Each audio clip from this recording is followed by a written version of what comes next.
भारत सरकार देशर कृषक माननकु आर्थिक स्तर में सशक्त करने और सेमानक भविष्यत को सुरक्षित करने अनेक योजना चलाउछंती। एहा मध्यरे एक गुरुत्वपूर्ण योजना हेउची प्रधानमंत्री किसान मानधन योजना।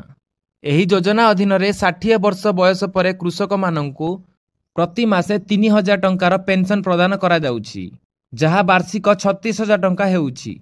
एही योजना खास करी छोट और सीमांत कृषक माननक वृद्धावस्था आर्थिक स्वावलंबी हेबा पई डिजाइन करा जाइछि। आसंतु जानिबा एही योजना विषय रे विस्तृत भावे। प्रधानमंत्री किसान मानधन योजना कौन? प्रधानमंत्री किसान मानधन योजना हेउची एक पेंशन योजना जहा 2019 मसीह रे आरंभ करा जाइथिला। एहार मुख्य उद्देश्य हेउची कृषक माननकु वृद्धावस्था रे आर्थिक सहायता प्रदान करिबा, जेपरि सेमाने अन्य माननक ऊपर निर्भर न करी निज जीवन निर्वाह करि परिबे। एही योजना अधीन रे कृषक माने निज बयस अनुसार प्रति मासे 55 रु 200 टंका जमा करिबाकु पड़िबो एवं सरकार मध्य समान परिमाण रे अंशदान करिबे। 60 वर्ष बयस पर कृषक मानक प्रति मासे 3000 टंका पेंशन पाइबे। किए नहीं पारिबे एही योजनार लाभ? एही योजनार लाभ नेबा पई कृषक माननकु निम्नलिखित शर्त पूर्ण करिबाकु पड़िबो। बयस: आवेदनकारी बयस 18 रु 40 वर्ष मध्य हेबा आवश्यक। जमी शर्त: कृषक नाम 2 हेक्टर किंबा ताठारु कम कृषि योग्य जमी थिबा जरूरी। अन्यान्य शर्त: आवेदनकारी सरकारी चाकरी रे नथिबे किंबा आयकर दाखल करू नथिबे।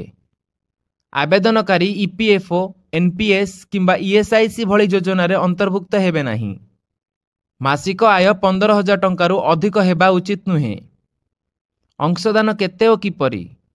एही योजना रे कृषकंकु सेमानक बयस अनुसार मासिक अंशदान करिबाकु पड़िबो। 18 रु 29 वर्ष बयस लोक मासिक 50 रु 109 टंका। 30 रु 39 वर्ष बयस्क लोक मासिक 110 रु 119 टंका। 40 वर्ष लोक मासिक 200 टंका। सरकार मध्य समान परिमाण रे अंशदान करिबे, जहा कृषकंक पेंशन फंड को दृढ़ करिबो। उदाहरण स्वरूप जदि जड़े कृषक 18 वर्ष बयस योगदान करती एवं मासिक 55 टंका जमा करती, तेबे सरकार मध्य 55 टंका जोग करिबे। 60 वर्ष पर तांकु 3000 टंका पेंशन मिलिबो। अन्यान्य सुविधा: पारिवारिक पेंशन: जदि लाभार्थी कृषकंक मृत्यु हुए तांक पत्नी को प्रति मासे 1500 टंकार पारिवारिक पेंशन मिलिबो। किपरि करिबे आवेदन? एही योजना रे नाम लेखाइबा पई 2टी पद्धति अछि। ऑनलाइन पद्धति: ऑफिशियल वेबसाइट मानधन.in किंबा pmkisan.gov.in को जानतु। सेल्फ एनरोलमेंट ऑप्शन को क्लिक करंतु। आपनको मोबाइल नंबर रे ओटीपी देई जनरेट करंतु।